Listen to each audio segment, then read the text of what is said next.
माछाको रूपबाट जन्म भएकाले व्यास जन्मिएको कुण्डको नाम मन्छे कुण्ड रहन आएको भनिन्छ। सत्यवती 6 देखि 7 वर्षकी सानी बालिका छँदा घुम्दै फिर्दै दमोलीमा माझीहरूको डुङ्गा चलेको ठाउँमा पुगिछिन्। ती माझीहरूले यति सानी माया लाग्दी बालिकालाई देखेर घरमा लगी केही दिन पालेछन्। त्यति बेला पराशर ऋषिको आश्रम पनि दमोली नजिकै रहेछ। घुम्दै फिर्दै एक दिन पराशर ऋषि र सत्यवतीको भेट भएछ। भेटको सिलसिलामा तत्काल पराशर ऋषिले ऋतुदान ल्याऊ भनी सत्यवतीसँग अनुरोध गर्दा सत्यवतीले म यति सानी बालिका तपाईँ जवान मानिससँग कसरी ऋतुदान लिने भन्दा पराशरले म तिमीलाई म जस्तै जवान बनाइदिन्छु भनी प्रतिज्ञा गरी सत्यवतीलाई आफू समान बनाए। पश्चात ऋतुदानका लागि पराशरले अनुरोध गर्दा सत्यवतीले यस्तो चम्कन्न घाममा यो कसरी सम्भव हुन्छ भनी सोधनी गर्दा पराशरले म कुहिरो उत्पन्न गरिदिन्छु भनेछन् र तत्कालै कुहिरो उत्पन्न भएछ।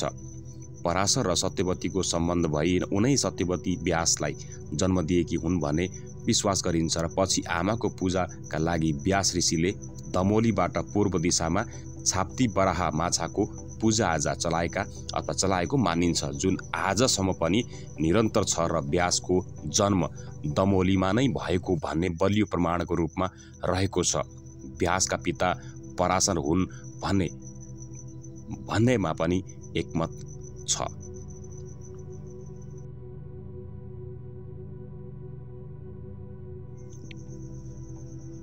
वेदव्यास पराशर ऋषि र मत्स्यगन्धाका छोरा हुन्। हिन्दू धर्मको पौराणिक मान्यता अनुसार उनलाई विष्णुका अवतारका रूपमा परिभाषित गरिन्छ। उनकी आमा मत्स्यगन्धा एउटा माझीले पालेकी धर्मपुत्री थिइन्। मत्स्यगन्धा भन्ने नाम र उनको जन्मको सम्बन्धमा पनि छुट्टै कथाको वर्णन छ। कालिन्दीमाको सानो द्वीपमा डुङ्गा चलाउने काम गर्ने मत्स्यगन्धाको सुन्दरताबाट ऋषि पराशर मोहित भए। त्यसपछि ऋषिले दिउँसै सम्भोगको प्रस्ताव राखे। मत्स्यगन्धा अनकनाइन्, तर ऋषिको तीव्र जोड बल पश्चात उनको दिवा सम्भोगबाट ऋषि वेदव्यासको जन्म भएको थियो भन्ने भनाइ छ। व्यास कहिले जन्मेका थिए भन्ने विषयमा विद्वानहरूका बीचमा एकमत छैन। उनको जन्म तिथिमितिको प्रमाणिक आधार पनि भेटिएको छैन। विभिन्न कोण र लेखाजोखाका आधारमा महाभारतको युगलाई ईसापूर्व 3000 वर्ष पुरानो युग र कतिपयले 5000 ईस्वी पूर्वको युग भनेर अनुमान लगाएका छन्। जे भए पनि महाकवि व्यास पूर्वी दुनियाँका आदिम कवि थिए भन्दा अन्यथा नहोला।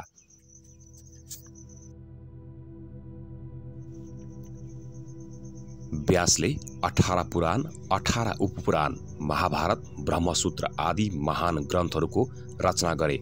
आधुनिक युगमा व्यास कतिजना थिए भन्ने विषयमा पनि मतभेदहरू छन्। महाभारतको रचनाकार रूपमा प्रख्यात भएका व्यास 28औं व्यास हुन् भन्ने तर्क छ। केहीले विष्णुका 17औं अवतार मानेका छन्। आस्तिकहरूले वेदव्यासलाई भगवानका रूपमा दर्जा दिएका छन्, तर आधुनिक दृष्टिकोणबाट हेर्दा उनी एउटा विराट क्षमता र प्रतिभा भएका महान कवि मात्र होइन, दार्शनिक पनि थिए भन्ने कुरामा दुई मत देखिँदैन। व्यासद्वारा रचना गरिएको महाभारतमा 1 लाख श्लोक छन्। सुरुमा यो महाभारत यति ठुलो थिएन। विद्वानहरूको भनाइअनुसार महाभारत कैयौँ शताब्दीदेखि परिमार्जित र विकसित हुँदै आएको हो। भारत प्राचीन मानव सभ्यताको इतिहास बोकेको भूगोल हो। पशुपालन र कृषि युगको उदय भारतवर्षमै भएको थियो भन्ने भनाइ छ। भारतवर्षमा राज्यको उत्पत्ति भएपछि राज्यहरू निर्माण हुने, खुम्चिने, जोडिने र टुक्रिने क्रिया प्रतिक्रिया चलिरहन्थे। त्यसैले प्राचीन कालदेखि धेरै प्रकारका वीरगाथा तथा आख्यानहरू प्रचलनमा थिए।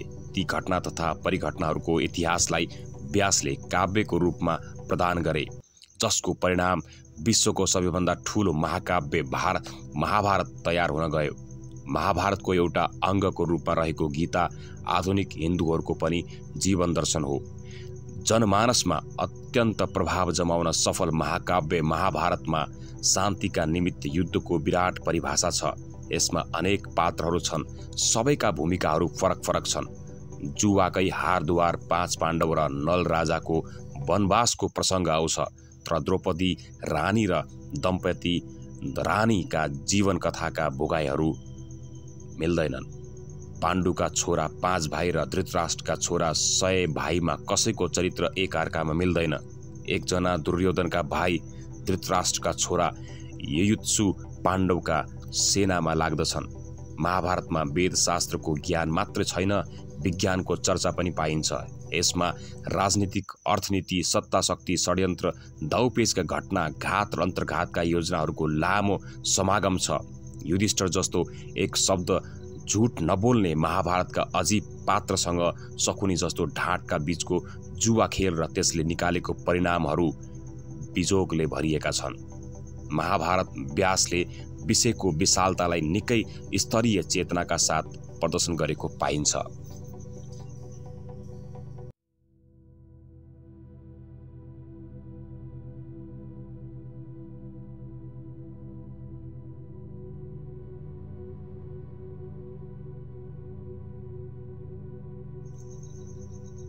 यो विश्वको यस्तो महाकाव्यका रूपमा परिचित हुँदै गएको छ कि पाश्चात्य जगतले यसलाई निकै पढ्दछन्। त्यसैले धेरै पाश्चात्य समीक्षकले महाभारतलाई श्रेष्ठतम महाकाव्य मानेको देखिन्छ।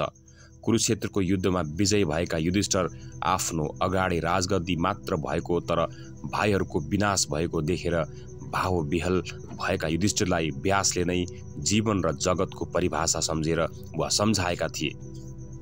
महाभारतमा कृष्णको भूमिकालाई निर्णायक र अपराजित स्थानमा राखिएको छ।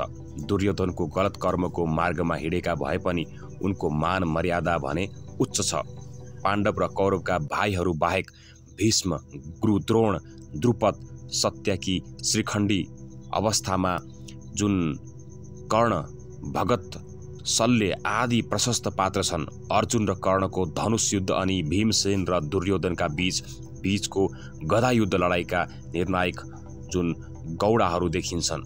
वेदव्यास एक महान कवि र दार्शनिक मात्र थिएनन्, प्रजापति पनि थिए।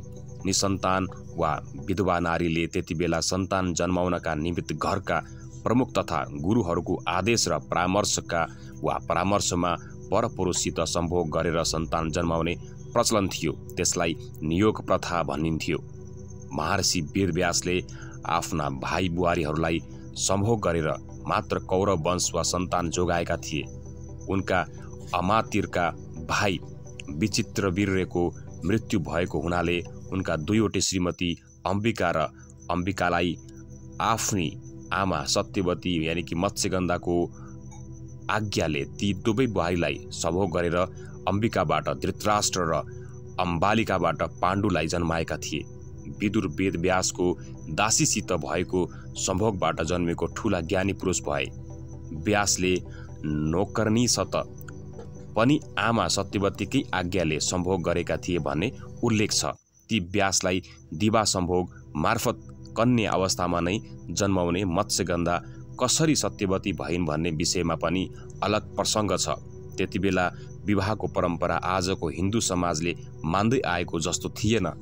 उक्त कुरा भारतका प्रसिद्ध इतिहासचार्य श्री विश्वनाथ काशीनाथ राजवाडेको विवाह संस्थाको इतिहास भन्ने पुस्तकमा विस्तृत चर्चा गरिएको छ। त्यो पुस्तक पूर्वीय देशका मानव समाजको ऐतिहासिक भौतिकवादी विश्लेषण हो। महाभारत जस्तो विश्व प्रसिद्ध महाकाव्य मात्र होइन, सम्पूर्ण 4 वेद 18 पुराणकै रचयिता पूर्वीय दर्शनको एउटा धारका प्रजापति वेदव्यासको जन्मस्थान दमौली जुन नेपालमा पर्दछ, जहाँ शुक्ला गण्डकी, माडी, बुल्दी, छादवी, गुणादी पञ्चगण्डकीको सङ्गम छ नै त्यहाँ नै महर्षि व्यासको जन्मस्थल हो भन्ने कुरा मङ्गल कुमार नेपालको आर्य जगतका महाविभूतिहरू नामक पुस्तकमा उल्लेख छ।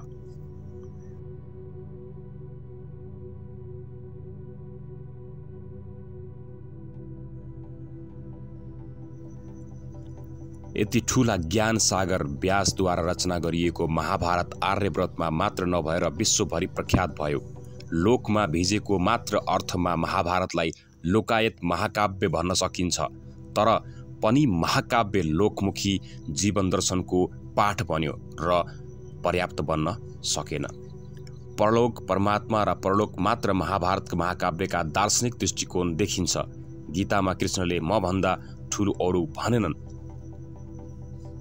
महाभारतको भीष्म पर्वमा रहेको गीताले जे भएको थियो ठिक भएको थियो, जे भइरहेको छ ठिक भइरहेको छ, जे हुनेवाला छ त्यो पनि ठिक हुनेवाला छ भन्ने दर्शनको पाठ पढाएर भाग्यवादमा विश्वास गर्दै सन्तोष हुन सिकाएको छ।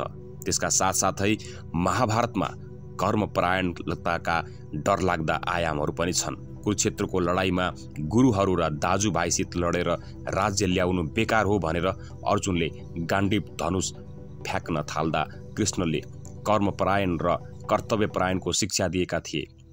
तर ती सम्पूर्ण शिक्षा परमात्मा र भाग्यवादका वरिपरि घुम्दछन्। वैचारिक र दार्शनिक पक्ष जे भए पनि वा जे भए तापनि महान कवि वेदव्यास नेपालका मणि हुन् भन्ने तर्कहरू पनि रहेका छन्। संक्षिप्तमा भन्नुपर्दा महर्षि वेदव्यास धेरै महान कवि र एक प्रकारको मार्गद्रष्टा थिए। त्यसैले उनले बगाएको दर्शन र काव्यको धारा रोकिएको छैन, बगिरहे